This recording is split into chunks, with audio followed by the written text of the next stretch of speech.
Hi అండి, అందరూ ఎలా ఉన్నారు? అందరూ బాగున్నారా? నేనైతే చాలా బాగున్నాను. అనడేకి మీకు స్వాగతం. ఈరోజు ఫ్రిడ్జ్ ఏ విధంగా నేను అనేది సదురుకుంటాను అనేది చూసేయండి. మరి ఇంకెందుకు ఆలస్యం, మార్కెట్ నుంచి తెచ్చిన కూరగాయలన్నీ కింద పోసేసానండి. ఈ విధంగా పోసేసి ఒక్కొక్కటి ఏరుకుంటూ వచ్చేసాను. ఫ్రిడ్జ్ ఏమో నేను మొయ్యలేను, నా వల్ల కాదు అని అంటుంది. అయినా తప్పదు, నువ్వు మొయ్యాల్సింది, నేను నీ దాంట్లో పెట్టేస్తానని నేను అంటున్నాను.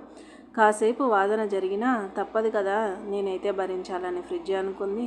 తప్పదు కదా, మరి నీవే భరించాలని నేను చెప్పేశాను. ఇదిగో చూడండి, చిన్నపిల్లలు చూడండి నాకు ఏ విధంగా సహాయం చేస్తున్నారో. వీళ్ళు నా ఫ్రెండ్స్ అండి. ఇదిగో అన్నీ అనేది ఏరేసి పక్కకు పెట్టుకుంటున్నాను. ఇవి వారానికి ఒకసారి మాత్రమే కూరగాయలు మార్కెట్ నుంచి తెచ్చుకోమండి మేము. అంగడి అని మాకు ఊర్లోనే జరుగుతుంది కాబట్టి ఆ ఊర్లోనే మాకు కావాల్సినవన్నీ మేమే తెచ్చుకుంటాము. ఫ్రెష్గా వారానికి సరిపడే కూరగాయలు తెచ్చుకుంటే సరిపోతుంది. ఎక్కువ స్టోరేజ్ లేకుండా, అలాగే ఫ్రిడ్జ్ అనేది ఒత్తిడిగా కాకుండా ఏ విధంగా సదురుకుంటాను. ఈరోజైతే కాస్త లోడుగానే ఉందండి, కానీ తప్పదు కదా. అలాగే పండుగ వచ్చింది. ఎండాకాలం అనగానే ఫ్రూట్స్ ఎక్కువగా తింటూ ఉంటాం కదా. పిల్లలు ఇంట్లోనే ఉంటారు. అవి కావాలి ఇవి కావాలని చేసి పెట్టే బదులు ఫ్రూట్స్ ఎక్కువగా ఇస్తూ ఉంటాను కాబట్టి ఇలా పచ్చిమిరపకాయలు వేటికి అవే సపరేట్ పక్కకి పెట్టేసుకొని, ఇదిగో చూడండి ఆ బుడ్డోడు చూడండి, వద్దురా బాబు అంటే కూడా నేను చేస్తానమ్మా అని మరీ చేస్తున్నాడు. ఇదేనండి పిల్లల గోల. పిల్లలు ఉంటే పిల్లల చేతిలో ఏ వస్తువు ఉన్నా అది పిసికి పాకమైపోతుంది అంటారు కదా. ఈ పిల్లలే సాక్ష్యం అండి. పిల్లలు అంటే దేవుళ్ళతో సమానం కదా. నేను పిల్లలతోటి ఎక్కువగా గడపడానికి కానీ ఎంజాయ్ చేయడానికి కానీ ఎక్కువగా ఇష్టపడతాను. నేను పెద్దవాళ్ళకన్నా పిల్లల్ని వెతుక్కుంటూ ఉంటాను.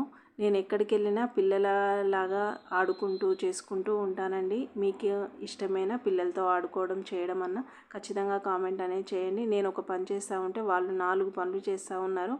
ఇదిగో చూడండి, వాళ్ళ అల్లరి కూడా చూసేయండి. ఈ విధంగా నేను టిష్యూ పేపర్ అనేది వేసుకోవట్లేదు, ఎందుకంటే నాకు వీక్ మాత్రమే సరిపోతాయి. ఇంకా కాసిన్ని తక్కువ కూడా పడతాయండి. ఎందుకంటే పిల్లలు బాక్సులు, లంచ్ బాక్సులు అనేవారికి కర్రీస్ అనేవి ఎక్కువగా పడతాయి కదా. ఇదిగో చూడండి, వాళ్ళు అది వెయ్యి ఇది వెయ్యి అని అంటూ ఉన్నారు. నాకన్నా ముందు వాళ్ళే ఎక్కువగా సదిరేసేటట్టుగా ఉన్నారు కదా. మీ ఇంట్లో ఉంటే పిల్లలు కూడా ఇంతే చేస్తూ ఉంటారా? పిల్లలకి ఏదైనా కలర్ఫుల్గా నచ్చితే మాత్రం వాటిని కంపల్సరిగా అనేది వదిలిపెట్టారండి. ఈ విధంగా వాడు చూడండి, బాక్స్ మూత నేనే పెడతాను అని అంటున్నాడు. ఇదిగో చూడండి, ఎవరికి వాళ్ళే అక్క తమ్ముడు చూడండి పోటీల మీద నాకన్నా ముందు వీళ్ళే సదిరేస్తున్నారు. నాకు ఇలా చూస్తూ ఉంటే చాలా సరదాగా అనిపిస్తుంది. అలాగే కొత్తిమీర కూడా నేను క్లీన్ చేసుకుంటూ ఉంటాను. పిల్లలకి బాక్స్లో హడావిడిగా అంటే నాకు అప్పటికప్పుడు క్లీన్ చేసుకోవడం కుదరదు కాబట్టి ఓన్లీ నేను వేర్లు మాత్రమే తీసేసి ఆ కడలతో సహా ఈ విధంగా స్టోరేజ్ అనేది తీసుకుంటాను. మీకు కావాలంటే మీరు ఒక టిష్యూ పేపర్ కానీ మీ ఇంట్లో ఏ విధంగా ఎక్కువగా స్టోర్ ఉంచుకుంటారు ఆ 15 డేస్ కంటే మాత్రం కంపల్సరిగా కింద అనేది పేపర్ అనేది వేసుకోండి. ఎందుకంటే తడిదనం వల్ల ఆకు అనేది మురిగిపోతూ ఉంటుంది కదా. అందుకోసమే తెచ్చిన వెంటనే ఈ విధంగా క్లీన్ చేసుకుంటే ఎక్కడన్నా మురిగిపోయిన ఆకు ఉన్నా కానీ మనకి చక్కగా క్లీన్ అయిపోతుంది, ఎక్కువ రోజులు తాజాగా ఉంటుంది. పాలకూర కూడా చూడండి, పాలకూర కూడా ఫ్రెష్గా ఉంది కానీ లోపల మొత్తము మురిగిపోయి ఉంటుంది కాబట్టి అవన్నీ తీసేసి చక్కగా ఈ విధంగా పేస్ట్ చేసుకుంటున్నాను. మీరు కూడా ఇంతే క్లీన్ చేస్తారు. ఇదిగో చూడండి, ఈ విధంగా తడిదనం ఉంటే తొందరగా మురిగిపోతుంది. మనకి ఈ కట్ట మొత్తం వేస్ట్ చేయాల్సి వస్తుంది కాబట్టి ఈ విధంగా చెత్త చూడండి ఎంత వచ్చేసిందో.